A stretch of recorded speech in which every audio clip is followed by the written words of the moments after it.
Assalamualaikum warahmatullahi wabarakatuh. Perkenalkan, nama saya Muhtiu Khairul Effendi dari kelas PAIL. Di sini saya bersama kelompok saya akan mempresentasikan hasil dari diskusi kelompok kami, yaitu jenis dan karakteristik media pembelajaran. Oke. Untuk mengawali, marilah kita buka dengan membaca basmalah bersama-sama. Bismillahirrahmanirrahim. Semoga dengan bacaan basmalah tadi dapat membuat pikiran kita serta hati kita selalu dalam lindungan Allah Subhanahu wa taala. Amin. Oke, selanjutnya akan dipresentasikan oleh teman saya, Mbak Rifki, Mas Maulana, Mbak Ifada, dan juga Mas Latifian. Bismillahirrahmanirrahim. Saya Maratul Hidayati Rifki akan mempresentasikan mengenai jenis media pembelajaran. Media pembelajaran sendiri merupakan suatu pengantar ataupun alat yang digunakan seorang pendidik dalam proses belajar dan mengajar. Media ini digunakan harus sesuai dengan karakteristik materi yang akan disampaikan guna mempermudah dalam pemahaman peserta didik. Nah, terdapat beberapa macam dalam media ini, salah satunya media audio.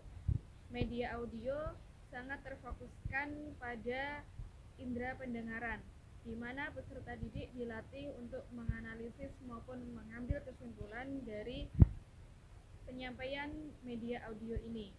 Atau media ini terfokuskan pada beberapa karakteristik pembelajaran seperti hafalan ataupun yang lainnya.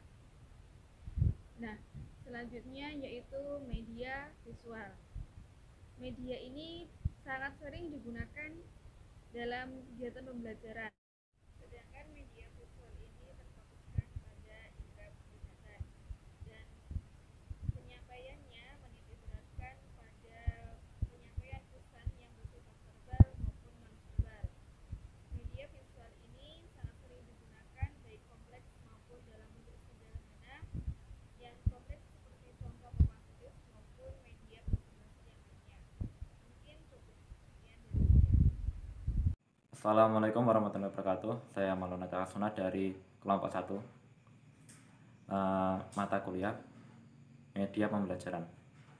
Nah, di sini saya akan melanjutkan penjelasan dari jenis-jenis media pembelajaran. Ya, selanjutnya adalah jenis media pembelajaran audiovisual. Ya, pembelajaran audiovisual seperti namanya, yaitu penggabungan dari dua media sebelumnya, audio dan visual. Ya, bisa disebut video ya, kalau kita biasanya itu.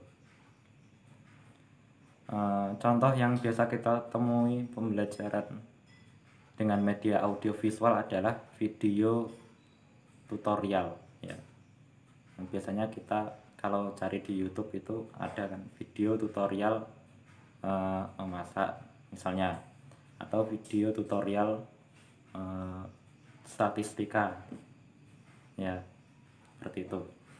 Kemudian selanjutnya adalah media multimedia ya. Multimedia adalah jenis media yang sangat kompleks dibandingkan media-media lainnya.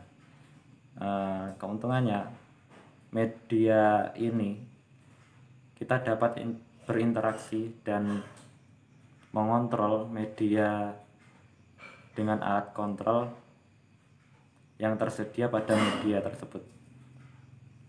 Dalam media ini tidak hanya keterampilan yang dikembangkan, tetapi juga pematangan pemahaman konsep yang didapatkan oleh peserta didik ketika memakai salah satu simulasi dari multimedia. Ya, saya kira itu saja dari saya. Selanjutnya akan dilanjutkan oleh teman saya. Baik, di sini saya akan menjelaskan karakteristik media audio dan karakteristik media visual.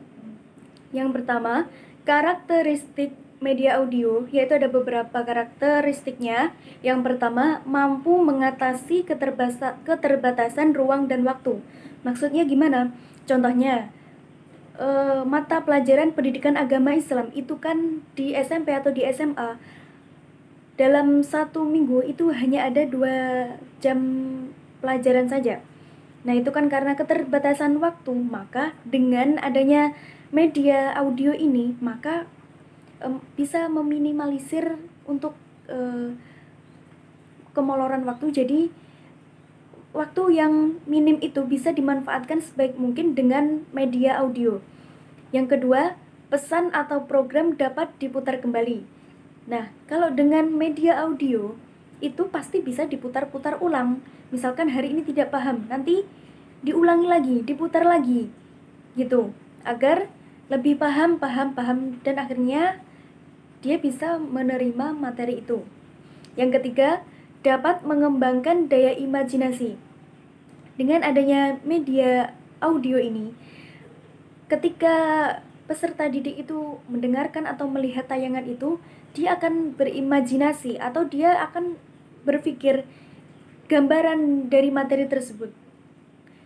Selanjutnya, dapat mengatasi masalah kekurangan guru.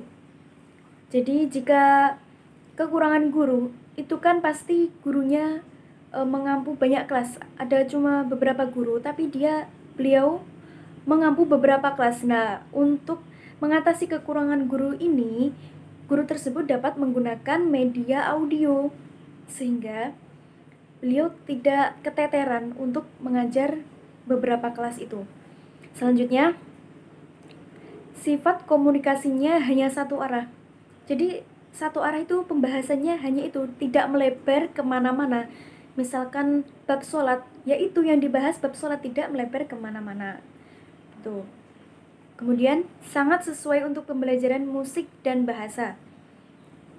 Ya, ini mengenai seni-seni dan sastra, dengan media audio ini sangat dianjurkan atau sangat direkomendasikan kepada guru-guru untuk mengajar para siswanya. Kemudian pesan atau informasi atau program terikat dengan jadwal. Jadi informasi atau materi baiklah, saya ucapkan terima kasih kepada Mbak Ibadah. Langsung saja saya di sini akan melanjutkan untuk penjelasan karakteristik media pembelajaran.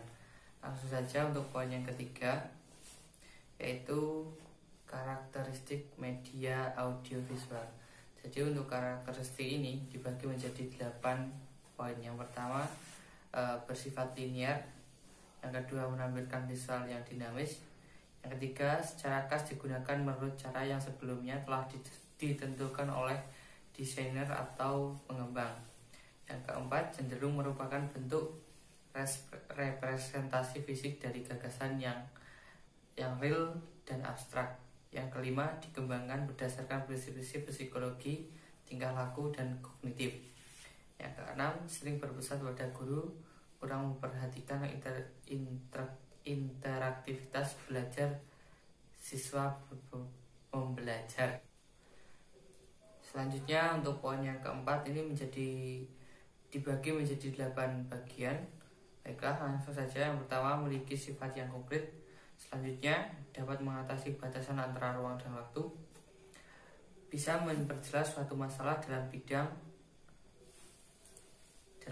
masalah apa saja dan pada usia berapa saja. Yang keempat, lebih efisien dan mudah mendapatkan serta menggunakannya. Yang kelima, memiliki ciri abstrak pada jenis media diagram. Selanjutnya, merupakan ringkasan visual suatu proses, menggunakan simbol-simbol verbal atau pada media jenis grafik. Yang terakhir, mengandung pesan yang bersifat interpretatif. Baiklah, untuk poin yang terakhir yaitu karakteristik media permainan dan simulasi. Jadi pada karakteristik ini dibagi menjadi 4 bagian. Yang pertama, melibatkan peserta didik secara aktif dalam proses pembelajaran. Yang kedua, Peran dari tenaga pengajar tidak terlalu terlihat, tetapi yang menonjol aktivitas interaksi antara pelajar satu dengan pelajar yang lainnya. Yang ketiga, dapat memberikan umpan balik atau respon secara langsung. Yang terakhir, memungkinkan menerapkan konsep-konsep atau peran-peran ke dalam sifat nyata di masyarakat. Mungkin seperti itu penjelasan dari saya. Untuk kurang lebihnya saya mohon maaf. Untuk waktunya saya kembali lagi kepada moderator. Oke, saya ucapkan terima kasih kepada seluruh kelompok saya yang sudah mempresentasikan dengan sebaik-baiknya. Semoga yang Anda presentasikan ini tadi dapat bermanfaat bagi banyak orang. Amin. Untuk mengakhiri, marilah kita tutup dengan bacaan hamdalah alhamdulillahirabbil alamin. Semoga bermanfaat. Kalau ada salah-salah kata ketika semua dari anggota kelompok saya berbicara, saya selaku moderator saya mohon maaf yang sebesar-besarnya. Wa khairan, wassalamualaikum warahmatullahi wabarakatuh.